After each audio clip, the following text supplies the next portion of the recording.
Donc, l'appareil urinaire, également appelé l'appareil émulgent, il comprend anatomiquement, on a les deux reins, on a les deux uretères, la vessie et l'urètre.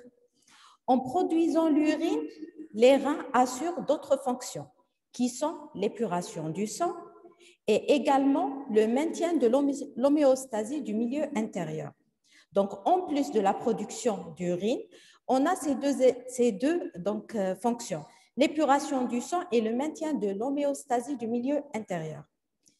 En plus, on a une activité endocrine qui est assurée par les reins. Il libère également deux hormones qui sont l'érythropoïétine, qui stimule la production des érythrocytes par la moelle osseuse, et également, on a une production de la rénine. Cette rénine joue un rôle important dans le contrôle de la pression sanguine. Donc, en plus de la production d'urine qui a pour but le maintien de l'homéostasie du milieu intérieur, plus l'épuration du sang, le rein a une fonction endocrine. Donc, on a une libération de l'érythropoïétine qui va stimuler la production des globules rouges ou les érythrocytes par la moelle osseuse rouge hématogène. Et on a également la production de la rénine qui a un rôle important dans le maintien de la pression artérielle. Donc, voici la présentation anatomique de l'appareil urinaire. Donc, vous avez les deux reins et on a les deux urétères, la vessie qui est le réservoir d'urine et l'urètre. On va commencer par la description histologique du parenchyme rénal. Le rein est entouré par une capsule conjonctive, comme chaque organe. On a une capsule de nature conjonctive qui est doublée de tissu adipeux péri-rénal. Son parenchyme est divisé en deux régions. On a la corticale et la médulaire. Donc, le rein, c'est un organe qui est encapsulé. Il est divisé en deux zones, la corticale et la médulaire. Donc, voici une présentation schématique du parenchyme rénal. Donc, on voit sur ce schéma qu'il y a des structures striées avec la présence également de structures granulaires, les pointillés, on voit des pointillés. Donc, l'ensemble des structures striées constitue ce qu'on appelle la médulaire du rein. Donc, toutes ces structures, l'ensemble de toutes les structures striées s'appelle la médulaire du rein. Le reste, donc tout le reste, le granulaire ainsi que cette partie en sous-capsulaire, c'est la corticale. Donc, dans la médulaire, on définit plusieurs parties. Donc, vous avez cette formation pyramidale, donc on a des structures pyramidales où le sommet se dirige vers le hile du rein. On appelle l'ensemble de ces structures, c'est les pyramides de Malpighi. À la base de chaque pyramide de Malpighi, il y a de petites pyramides où le sommet se dirige à la périphérie. On appelle ces structures les pyramides de Ferrin. Donc, l'ensemble des pyramides de Malpighi avec les pyramides de Ferrin constitue la médulaire du rein. Maintenant, pour la corticale. La corticale, donc, on a une partie de la corticale, celle-là, qui entoure uniquement donc, les pyramides de Malpighi, s'appelle les colonnes de Bertin. Donc, les colonnes de Bertin, c'est quoi? C'est une partie de la corticale qui entoure les pyramides de Malpighi. Entre les pyramides de Ferrin, donc il y a également cette partie du parenchyme rénal. On appelle cette partie entre les pyramides de Ferrin le labyrinthe. Donc, le labyrinthe également, c'est une partie de la corticale qui entoure les pyramides de Ferrin. La troisième partie, on voit là, en sous-capsulaire, donc voici la capsule d'enveloppe du rein. Sous la capsule, vous remarquez qu'il y a cette zone qui ne comporte pas de pointillés. On n'a pas schématisé de pointillés. On appelle cette partie en sous-capsulaire, c'est le cortex corticis. Donc, histologiquement, on divise la corticale en trois zones. Vous avez le cortex corticis, c'est en sous-capsulaire. Vous avez le labyrinthe, c'est la partie de la corticale qui entoure les pyramides de Ferrin. Et vous avez les colonnes de Bertin. Donc, ça, c'est pour la corticale. Donc, on voit la corticale, c'est l'ensemble cortex corticis, le labyrinthe et les colonnes de Bertin. Pour la médulaire, vous avez les pyramides de Malpighi et les pyramides de Ferrin. On dit que les pyramides de Ferrin. C'est une extension de la médullaire dans la corticale. Parce que, donc, anatomiquement général, on dit qu'il y a une corticale périphérique et une médullaire centrale. Mais du point de vue histologique, donc on voit même dans la partie centrale une partie de la corticale. Et la médullaire donc, va également à la périphérie du rein. Du point de vue topographique et physiologique, on divise ce parenchyme rénal en lobes et en lobules. Donc chaque lobe rénal est constitué par une seule pyramide de Malpighi, avec la moitié de la colonne de Bertha, de part et d'autre de cette pyramide, et ses pyramides de Ferrin à la base et son cortex corticis. Donc, toute cette partie s'appelle le lobe rénal. Le lobule rénal donc, est constitué par une seule pyramide de Ferrin. Donc, le segment du parenchyme rénal qui porte une seule pyramide de Ferrin s'appelle le lobule rénal.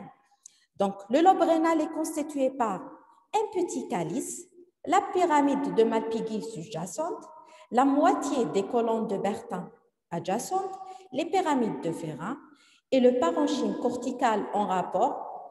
Le rein humain donc, est dit un organe multilobé, puisqu'on a plusieurs pyramides de Malpighi, donc on a plusieurs lobes. C'est un organe multilobé. Le lobule rénal est constitué par donc, une pyramide de Ferrin et le parenchyme cortical adjacent. Donc, toute cette partie, c'est le lobule rénal. Voici l'aspect du parenchyme rénal vu au microscope optique au faible grossissement. Donc, au faible grossissement, on voit qu'il y a deux zones à ce grossissement. Il y a une partie centrale qui apparaît claire et une partie périphérique qui apparaissent plus sombres. Donc, la partie claire, c'est la médullaire du rein et la partie périphérique, c'est la corticale. Voici au plus fort grossissement l'aspect du parenchyme rénal. Donc, vous avez en 1, c'est la capsule conjonctive. En 2, il y a de petites structures sphériques. On appelle ces structures sphériques, c'est le corpuscule de Malpighi. C'est là où s'effectue la filtration glomérulaire ou la filtration du sang. Donc, on a schématisé sur le premier schéma où on a défini la corticale et la médullaire, les pointillés au sein de la corticale. Donc, les pointillés représentent les corpuscules de Malpighi. Donc, on voit au microscope optique qu'il y a des structures sphériques, c'est les corpuscules de Malpighi. En plus, il y a des structures striées.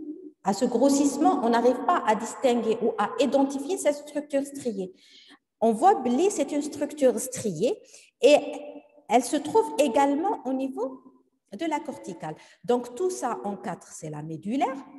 Et là, donc c'est une partie des pyramides, d'une pyramide de Malpighi. Et à la base, on voit qu'il y a des extensions de cette pyramide vers la périphérie, c'est les pyramides de Ferrin. Très bien. Donc, voici une présentation schématique de l'organisation du parenchyme rénal. Donc, on a dit qu'il y a une partie granulaire et une partie striée. La partie striée, donc, c'est la partie médullaire. C'est là où il n'y a pas des pointillés ou des granules. Donc, on a dit que les structures granulaires représentent les corpuscules de Malpighi. Donc, voici ces structures sphériques. On va les détailler par la suite. C'est les corpuscules de Malpighi. Donc, les corpuscules de Malpighi, donc c'est une structure sphérique qui possède, on voit ce vide, c'est la chambre urinaire de filtration. On va la détailler par la suite. Et toutes ces sections, ce sont des sections des tubes rénaux à l'intérieur du parenchyme. Donc, ces corpuscules de Malpighi, la présentation schématique qu'on voit ici, on la trouve uniquement au niveau de la corticale. Là où il y a uniquement des sections de tubes, c'est la médullaire. Donc, voici l'aspect en coupe histologique. Donc, là où il y a les structures sphériques, donc on voit sur cette coupe plein de structures sphériques. Donc, c'est les corpuscules de Malpighi. Le reste, c'est des lumières bordées d'un épithélium généralement cubique. C'est des sections de tubes rénaux. Je vais vous montrer. Donc, il faut comprendre d'abord l'organisation, comment il est fait ce rein, pour comprendre les coupes histologiques. Donc, le rein, c'est quoi? Vous essayez d'imaginer, c'est un ensemble de tubes urinaires. Donc, si je prends plusieurs stylos, donc chaque stylo représente un tube urinaire. Donc, vous imaginez plusieurs tubes. Donc, chaque tube s'appelle un tube urinaire. Un tube urinaire, il est constitué de quoi? Donc, d'un néphron, d'un premier segment qu'on appelle le néphron. Ce néphron comporte également plusieurs éléments. Donc, la première partie, cette partie, on sait, c'est le corpuscule rénal. Ensuite, on a cette partie, le premier tube, c'est le tube contourné proximal. Ensuite, on a un deuxième segment en U, et les grêles, c'est la anse de Henle. Ensuite, on a un autre tube qu'on appelle le tube contourné distal. Ce néphron, donc ces éléments, l'ensemble de ces éléments constitue ce qu'on appelle le néphron. Ce néphron se jette dans un autre tube qu'on appelle le tube collecteur. Un tube collecteur reçoit plusieurs néphrons. Donc, un tube urinaire, c'est l'ensemble d'un tube collecteur et un néphron. Et un tube collecteur reçoit plusieurs néphrons. D'accord? Et chaque néphron est constitué de plusieurs segments. Le premier, c'est la capsule de Bowman du corpuscule de Malpighi. Donc, ce segment en U, c'est la capsule de Bowman. Ensuite, vous avez le tube contourné proximal. Ensuite, on a ce segment en U, c'est la anse de Henle. Ensuite, vous avez le tube contourné distal. Et ça, c'est le tube collecteur. Donc, le rein, c'est un ensemble de ce tube urinaire. Vous avez plusieurs tubes. Donc, lorsqu'on fait une coupe histologique, vous imaginez, vous avez plusieurs tubes. Lorsqu'on fait une coupe transversale qui passe perpendiculaire, donc on va voir plusieurs cercles. Donc, chaque segment possède une structure spécifique par laquelle on va reconnaître le segment. On va la détailler segment par segment. Donc, et le segment sphérique, c'est quoi? C'est ce corpuscule rénal, ou le corpuscule de Malpighi, qui est constitué également de deux éléments. On va voir qu'il y a une partie vasculaire plus une partie du néphron qu'on appelle le corpuscule de Malpighi. Donc, vous avez plusieurs tubes. Entre ces tubes, qu'est-ce qu'on a comme structure? Donc, il y a un tissu conjonctif qui est richement vascularisé parce que le rôle du rein, c'est quoi? On a dit que c'est l'épuration du sang. Donc, tout le sang de l'organisme va passer par cet organe. Donc, pour l'épuration. Donc, c'est un organe qui est richement vascularisé. Donc, on va détailler. Donc, maintenant, on va voir la topographie des différents segments dans le parenchyme rénal. Donc, on a vu que le tube, donc vous avez le tube urinaire, donc il est constitué de plusieurs segments. Maintenant, chaque segment a la localisation propre, la localisation terre. Donc, ce schéma, il va nous montrer la localisation de chaque segment du tube urinaire. Donc, on a schématisé en bleu, donc c'est la capsule de Bowman, c'est le corpuscule de Malpighi. Le tube contourné proximal, là, c'est le segment droit du tube contourné proximal. En vert foncé, vous avez la anse de Henle. En vert, vous avez le segment droit du tube contourné distal. En orange, vous avez le tube contourné distal. Et là, vous avez le tube collecteur. Maintenant, là, on a schématisé une pyramide de Ferrat et une partie du pyramide de Malpighi. Donc, on a schématisé le lobule rénal. Très bien. Donc, maintenant, on remarque sur ce schéma que la capsule de Bowman, ou le corpuscule de Malpighi, avec le tube contourné proximal et le tube contourné distal, on le voit au niveau de là, on a schématisé quoi? Donc là, le lobule rénal, tout ça, c'est le lobule rénal. Tout ça, c'est... Là, vous avez la corticale, très bien. Tout ça, c'est la corticale. Là, c'est en jaune, on a schématisé le cortex corticis. Il ne possède pas de structure granulaire. Et là, c'est la pyramide de Ferrat et une partie de la pyramide de Malpighi. Très bien. Donc, tout ça, c'est la médulaire. Et là, c'est la corticale. Donc, au niveau de la corticale, qu'est-ce qu'on va trouver?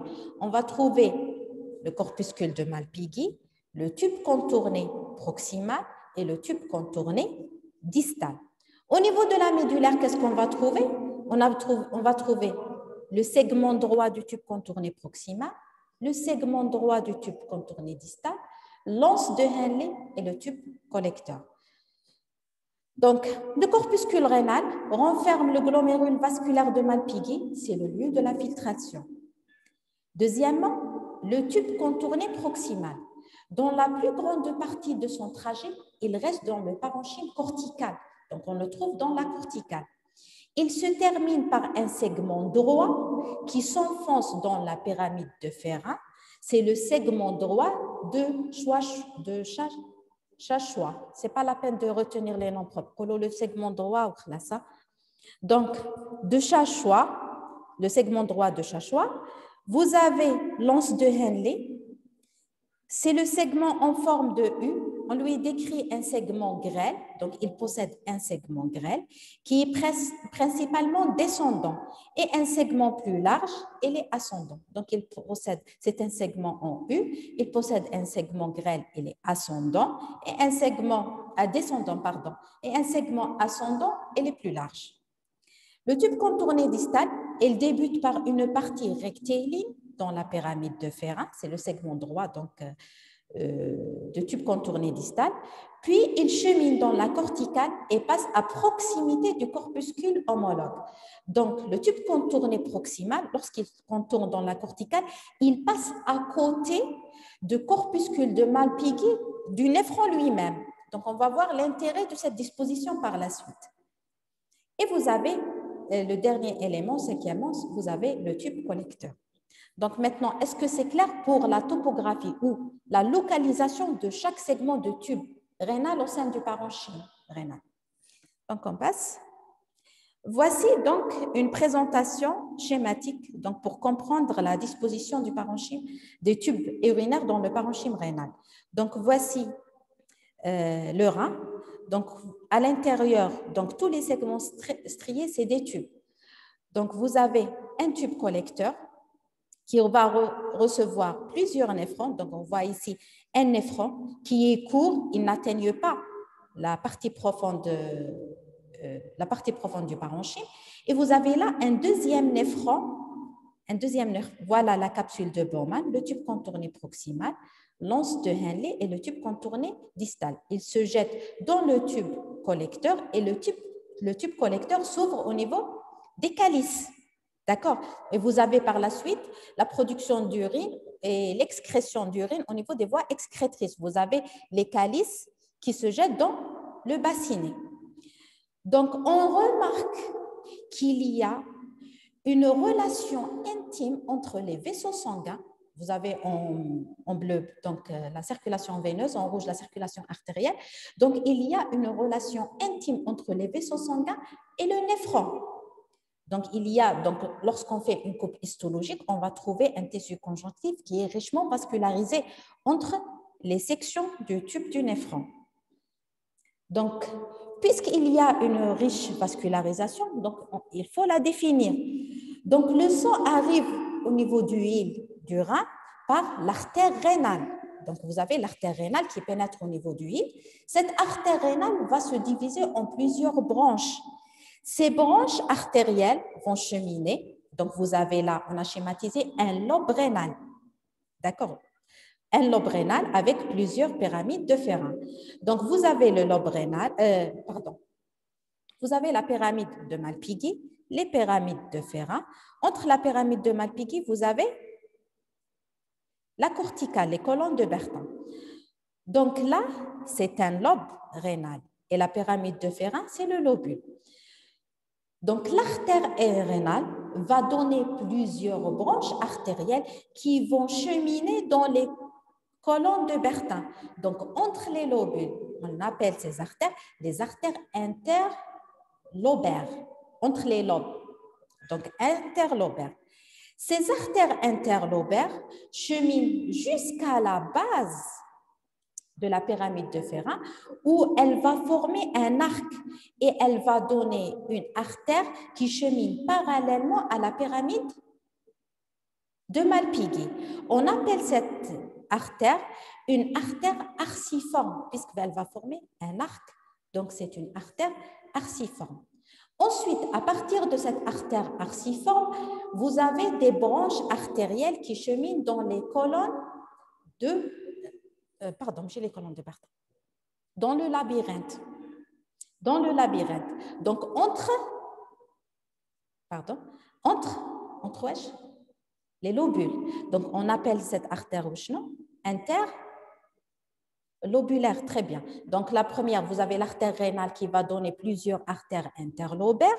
Chaque artère lobaire va se diviser en deux branches. Une branche donc, qui vont parallèlement à la pyramide de Malpighi. On appelle ces artères les artères arciformes. Ensuite, chaque artère arciforme va donner plusieurs artères interlobulaires.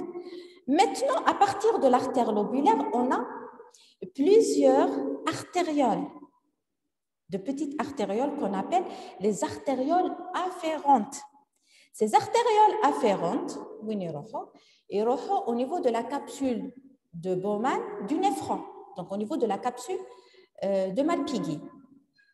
Donc, elles pénètrent à l'intérieur, surtout le segment en C. Donc, cette artériole, elle chemine à l'intérieur de la capsule de Bowman. Elle va former un réseau capillaire à l'intérieur. Le type des capillaires, ce sont des capillaires de type fenestré. Ensuite, donc c'est ce qu'on a schématisé en marron. C'est un ensemble ou un système, un ensemble de capillaires de type fenestré. Ensuite, le sang sort par une autre artériole qu'on appelle l'artériole efférente. Donc, vous avez ici un réseau capillaire qui est localisé entre deux artérioles. Donc, ce réseau capillaire s'appelle, c'est un réseau capillaire artériel, donc c'est un plexus porte artériel. Ensuite, à partir de l'artériole, voilà, on vient ici, à partir de l'artériole efférente, on a les artères droites. Donc, ces artères qu'on appelle les artères droites. Il y a des artères droites qui restent au niveau superficiel, au niveau de la corticale, et il y a d'autres artères qui descendent jusqu'à la profondeur, vers la profondeur de la médula. Ces artères droites vont donner un réseau capillaire maintenant artério-veineux. Donc, maintenant, c'est un autre réseau capillaire, mais maintenant, ce réseau capillaire est intercalé entre une artère et entre une veine. Donc, vous avez un deuxième réseau capillaire, c'est le réseau capillaire artério-veineux. Et vous avez par la suite le retour veineux qui est calqué sur la circulation artérielle. Donc, vous avez les veines droites. Là, c'est les veines droites. Ensuite, vous avez les veines droites donc vont vers et également, pardon, il y a les veines étoilées qui vont drainer la circulation artérielle sous-capsulaire. Le tout se rejoint et se jette dans les veines interlobulaires. Ensuite, des veines voilà. Vous avez, en regard de l'artère arciforme, l'arcade veineuse maintenant. C'est les arcades veineuses. Les arcades veineuses rejoignent les veines droites. Ensuite, le sang sort par la veine rénale. Est-ce que c'est clair pour la vascularisation du rein? Donc, au niveau du rein, vous avez deux réseaux capillaires. Un réseau capillaire, c'est le plexus porte artériel, c'est entre l'artère afférente, entre l'artériole afférente et l'artériole efférente. Et vous avez un deuxième réseau capillaire qui est artério-veineux, qui se trouve entre les artères droites et les veines, entre les artères et les veines droites. Donc, voici une présentation schématique. Donc, voici, on a schématisé un réseau superficiel artério-veineux et un autre qui est profond. Donc, voici la présentation schématique pour expliquer la présence de ces deux réseaux, un profond et un superficiel. Donc, pour les néphron court. Ça, c'est un néphron court qui se trouve presque, on voit que le néphron ne descend pas jusqu'à la profondeur de la médullaire. Là, il donne un réseau capillaire péritubulaire superficiel. Et pour les néphrons longs, donc il va donner un réseau capillaire artério-veineux qu'on appelle les vasa recta. Donc les vasa recta, c'est un réseau capillaire artério-veineux qui est destiné aux néphrons longs qui se trouvent en profondeur dans la médullaire. Maintenant, on va décrire, donc on a vu d'une façon générale l'organisation du parenchyme rénal. On a appelé, il y a une médullaire et il y a une corticale. Dans nos têtes, on sait qu'est-ce qu'on va trouver dans la médullaire et qu'est-ce qu'on va trouver au niveau de la corticale. Maintenant, on va décrire le tube urinaire segment par segment.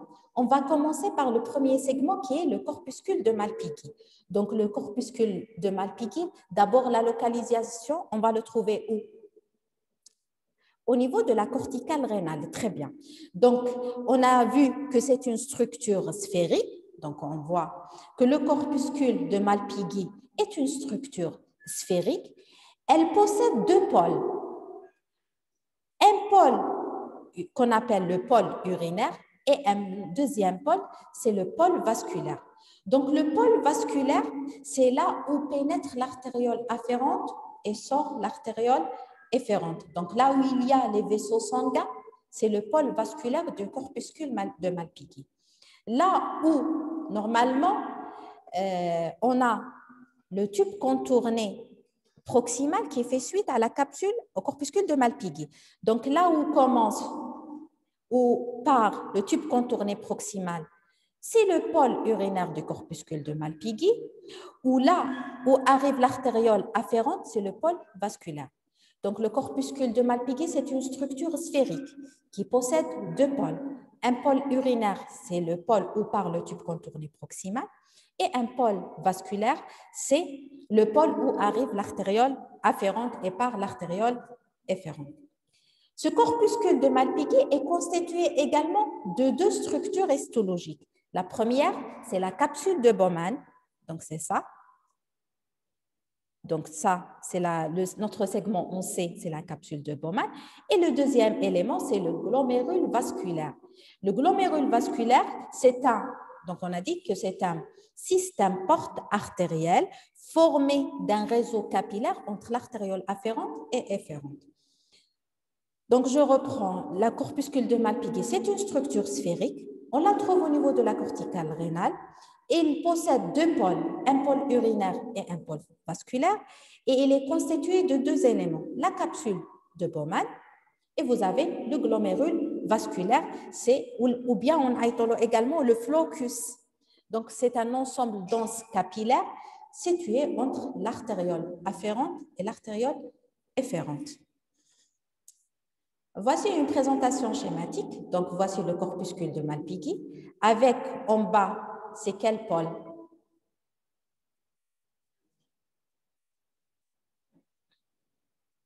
Donc, voici, là, c'est l'artériole afférente et l'artériole efférente. Et là, c'est le tube contourné proximal. Donc, là, c'est le pôle urinaire, très bien.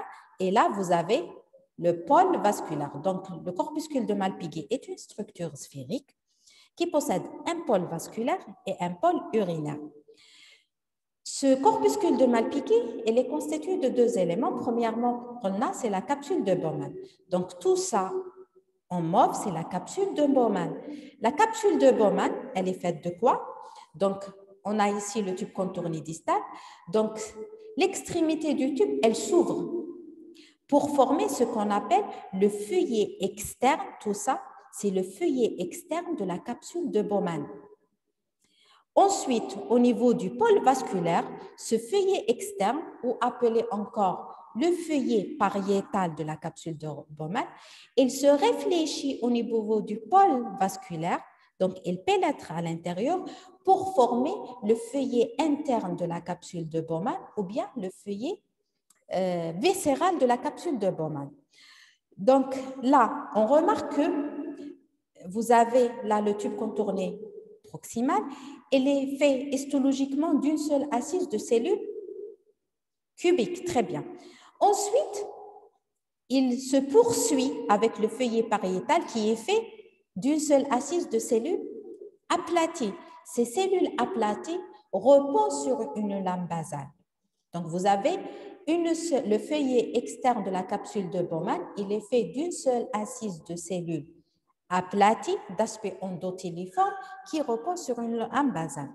Il se réfléchit à l'intérieur, formant le feuillet viscéral. Ce feuillet viscéral est constitué par un type particulier de cellules qu'on appelle les podocytes. Ces podocytes, vous voyez ici un aspect, donc les structures en relief, c'est les noyaux des cellules des podocytes. C'est les noyaux des podocytes. Donc tout ça, c'est les noyaux des podocytes. Un podocyte, c'est quoi? C'est une cellule volumineuse qui possède un volumineux noyau. Donc, on le voit en relief ici. Donc, et tout le reste, c'est des prolongements cytoplasmiques. Ces prolongements cytoplasmiques vont envelopper à l'intérieur les capillaires sanguins. Donc, à l'intérieur de ces structures en jaune, qu'est-ce qu'on a? On a des capillaires sanguins qui sont de type fenestré. Donc, à l'intérieur de ces structures ou à l'intérieur du feuillet viscéral, on a des capillaires sanguins. Donc, entre les feuillets externes pariétal et le feuillet interne viscéral, il y a une chambre ou un vide qu'on appelle la chambre de filtration. C'est le siège de l'urine primitive, les premières, l'ultrafiltrat urinaire. Donc, dès que le sang sera filtré, les déchets seront éliminés au niveau de cette chambre, de cette chambre urinaire. Voici l'aspect tridimensionnel du corpuscule de Malpighi. Donc, on voit en noir là, c'est la chambre de filtration. Le vide, c'est la chambre de filtration. À l'extérieur, cette paroi, c'est le feuillet pariétal ou le feuillet viscéral. Et là, c'est le glomérule vasculaire. Le glomérule vasculaire, donc normalement, à l'intérieur de ces structures qu'on voit à l'extérieur, là, tout ça en jaune, avec ces formations en jaune, c'est le feuillet viscéral qui est formé par l'ensemble des podocytes. Mais à l'intérieur, sans oublier, il y a les capillaires sanguins. Donc, voici le glomérule vasculaire à l'intérieur. Donc, normalement, vous avez l'artériole afférente qui pénètre, qui va donner un réseau capillaire qu'on appelle le flocculus. Donc, voici le réseau capillaire. C'est la structure lorsqu'on a enlevé le feuillet viscéral de la capsule de Bowman. Donc là, on a schématisé uniquement la structure vasculaire à l'intérieur. Donc, vous avez l'artériole afférente. Pardon. L'artériole afférente, elle va donner le glomérule vasculaire ou le flocculus. Ensuite, vous avez le sang qui sort par l'artériole efférente. Donc, vous avez deux artérioles et vous avez le plexus porte artériel entre les deux. Ce flocculus est enveloppé vers l'extérieur par le feuillet viscéral qui est formé par les podocytes. Donc, en coupe histologique, qu'est-ce qu'on va voir? Si vous avez compris. Donc, sur ce schéma, on a une structure sphérique avec un pôle urinaire. Donc, on voit donc, au niveau de cette partie, le tube contourné proximal. Au niveau de cette partie, on a un vaisseau sanguin ici, qui est coupé longitudinalement. Donc là, on voit les cellules endothéliales de notre artériole efférente. Donc là, c'est le pôle vasculaire et là, c'est le pôle urinaire. On a à l'intérieur ce vide. Ce vide, c'est quoi? La chambre urinaire. À l'extérieur, vous avez une seule assise, on voit les noyaux de cellules aplaties, c'est le feuillet pariétal. À l'extérieur et au milieu, on a une coupe histologique. Donc, on voit plein de vides avec des noyaux d'aspect endothéliforme. Donc, on prend celle-là. Donc, vous avez un vide avec un noyau aplati. Donc, vous avez, comment? Les cellules? Ce n'est pas les podocytes, le capillaire sanguin. Donc, le podocyte, donc, vous avez un capillaire sanguin et là, ces pointillés, ces petits pointillés, c'est ce qu'on appelle. Il y a plein. Normalement, à l'intérieur, qu'est-ce qu'il y a à l'intérieur? Il y a ça, qui est recouvert à l'extérieur par ça, par le feuillet viscéral. Donc, imaginez, au niveau de cette boule, on fait une coupe histologique. Une coupe histologique. Donc, à l'intérieur, qu'est-ce qu'on va trouver? La lévite représente les lumières vasculaires des capillaires qui sont bordées par son paroi, qui est faite d'un endothélium, qui est comment? On a appelé le type de capillaire, ce sont des capillaires fenestrés. Donc, la structure histologique, c'est quoi? D'un endothélium de type fenestré. Hein? Un capillaire typique, la structure histologique, la paroi, elle est faite de quoi? C'est des structures, c'est des notions de base. Un capillaire sanguin, il est fait de quoi? Hein? Il est fait de quoi un capillaire sanguin?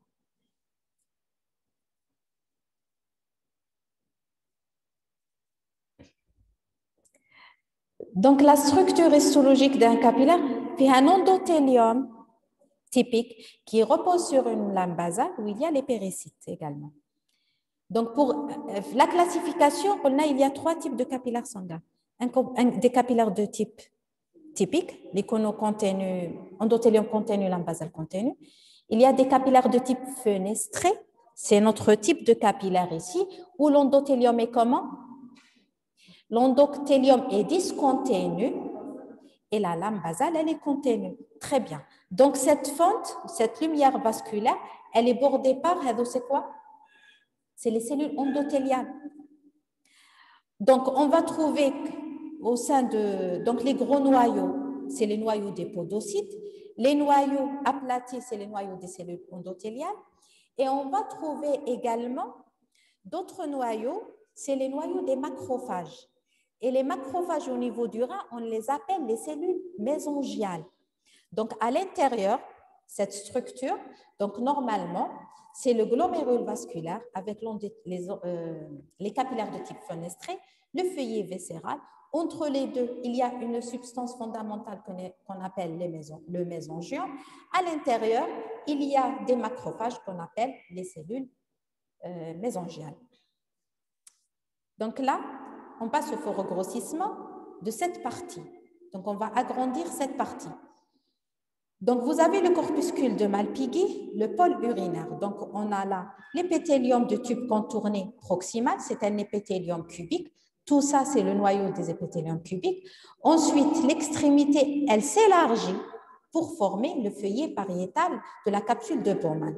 On voit le noyau des cellules qui constituent le feuillet pariétal. Ce sont des cellules aplaties d'aspect endothéliforme, pour les cellules endothéliales. Mais c'est des cellules aplaties.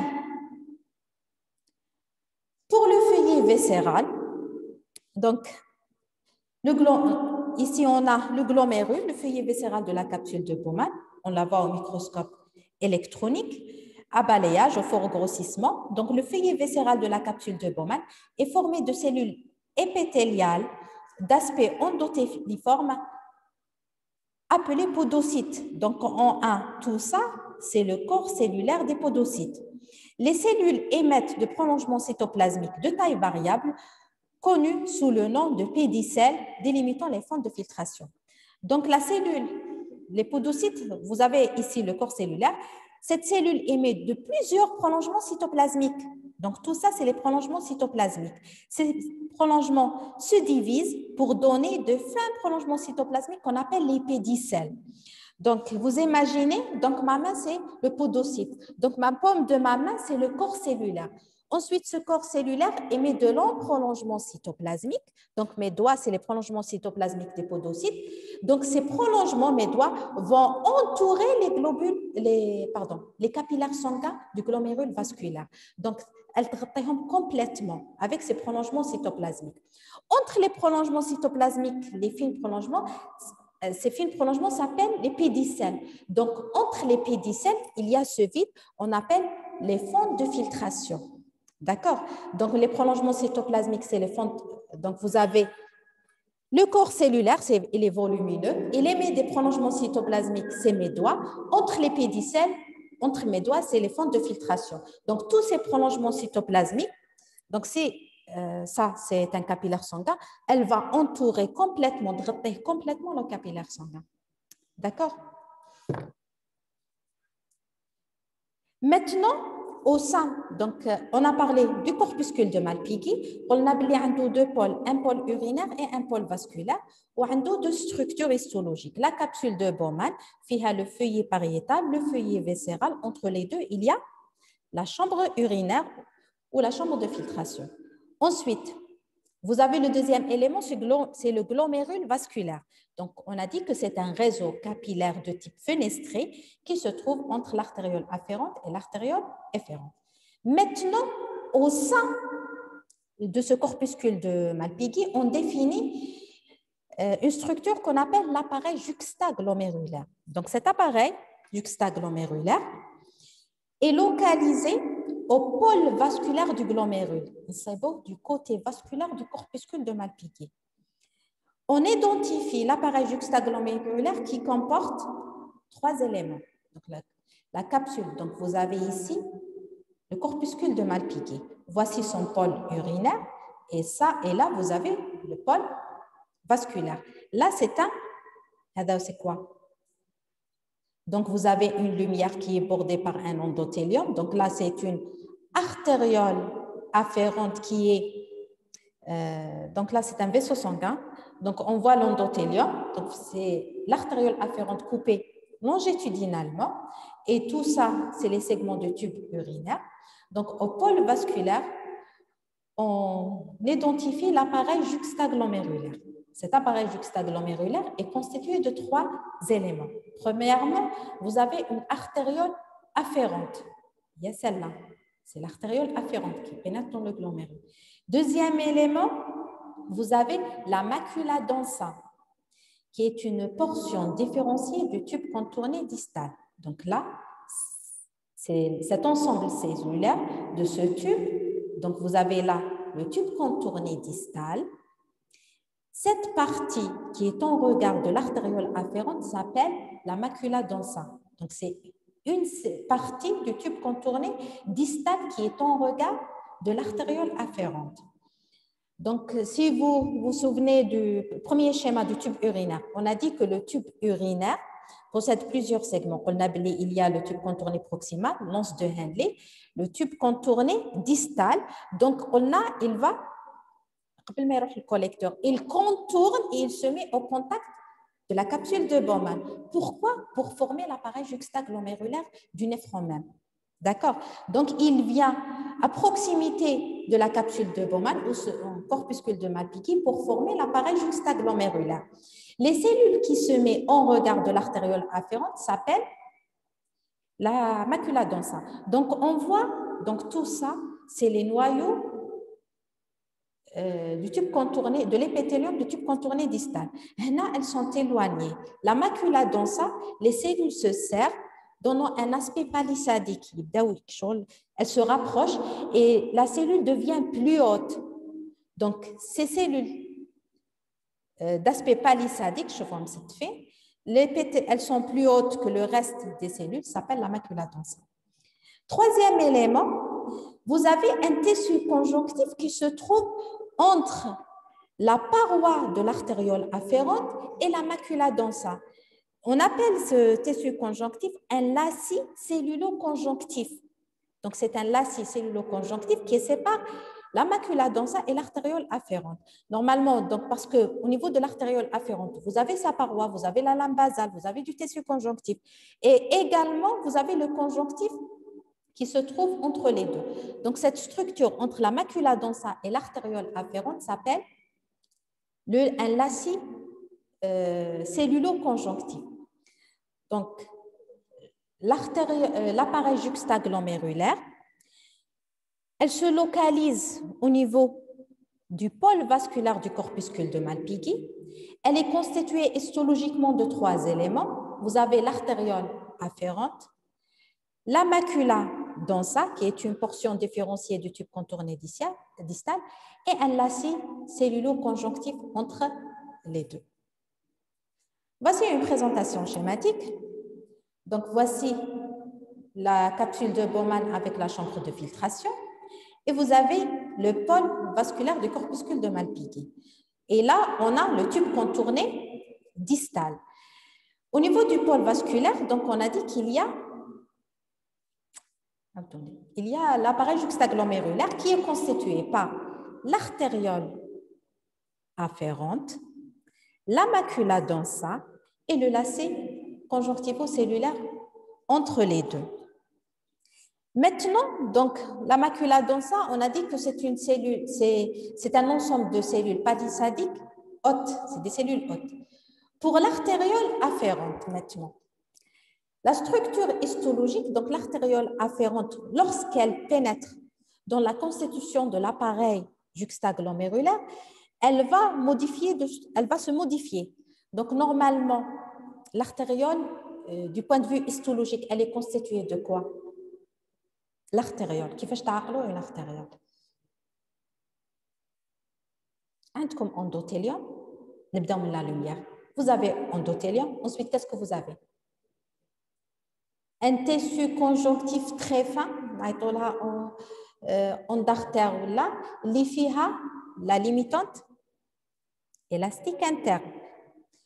Qu'est-ce que vous avez après? 2 à 3 à 6 de cellules musculaires lisses. Qu'est-ce que vous avez? Un tissu conjonctif, mais on n'a pas la limitante élastique externe. Donc, la structure histologique d'une artériole, c'est quoi? Un endothélium, une onde artère qui contient la limitante élastique interne et une média qui est faite de 2 à 3 cellules musculaires lisses, comme l'adventisme, une limitante élastique externe. Cette artériole, lorsqu'elle pénètre dans la formation, lorsqu'elle participe dans la formation de l'appareil juxtaglomérulaire, elle perd sa limitante élastique interne. Donc, la structure histologique de l'artériole afférente de l'appareil juxtaglomérulaire ne comporte pas de limitante élastique interne. Et ces cellules musculaires lisses changent de forme et elles deviennent des cellules granuleuses qui vont sécréter par la suite la rénine. On a dit que l'introduction, en plus de la fonction d'épuration du rein, il y a la production de l'érythropoïétine ou qu'on a la rénine. La rénine, elle est sécrétée par ces cellules granuleuses. Donc, ces cellules vont sécréter la rénine, qui a un rôle dans le contrôle de la pression artérielle. Donc, je reprends. L'appareil juxtaglomérulaire, elle est constituée de 3 éléments, comme l'artériole afférente, la macula densa, ce sont des cellules épithéliales du tube contourné distal, et vous avez un lacet conjonctivo-cellulaire entre les deux. Concernant la structure histologique de l'artériole afférente, donc elle ne comporte pas de limitante élastique interne, où ces cellules musculaires deviennent des cellules granuleuses qui vont sécréter la rénine. Donc, ces cellules granuleuses, donc à la pénétration, donc le sang arrive à l'intérieur par cette artériole. Dès qu'il arrive à ce niveau, ces cellules granuleuses possèdent des barorécepteurs qui vont détecter les variations de pression artérielle.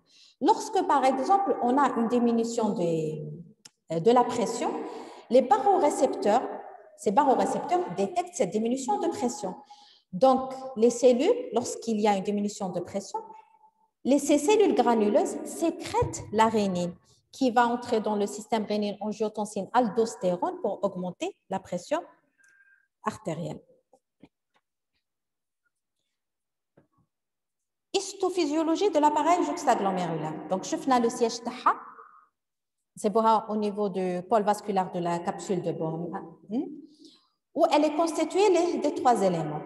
Le rôle, donc, Cet appareil joue un rôle important dans la régulation de la pression sanguine artériolaire par le système rénine, angiotensine, aldostérone. Vous allez le voir en détail en physio. Les cellules granuleuses sécrètent la rénine dans le sang. Donc, lorsqu'il y a une stimulation des barorécepteurs, les cellules sécrètent la rénine. La rénine hydrolyse l'angiotensinogène qui est sécrété dans le foie en angiotensine 1. L'enzyme de conversion qui est sécrétée au niveau du poumon transforme l'angiotensine 1 en angiotensine 2 qui va entraîner l'augmentation de la pression artérielle par deux façons. Vous avez cité l'augmentation de la volémie. C'est un mécanisme indirect. Il y a un mécanisme direct où l'angiotensine 2, c'est un puissant vasoconstricteur. Donc, il va diminuer le diamètre des vaisseaux sanguins. Le mécanisme indirect, votre collègue a dit, donc il va augmenter la volémie. Donc, en faisant augmenter la sécrétion d'aldostérone qui entraîne la réabsorption des sodium et donc d'eau au niveau du tube contourné distal. Maintenant, la barrière de filtration. Donc, je termine ici et on continue la prochaine fois, Inch'Allah. Merci, je vous remercie pour votre attention.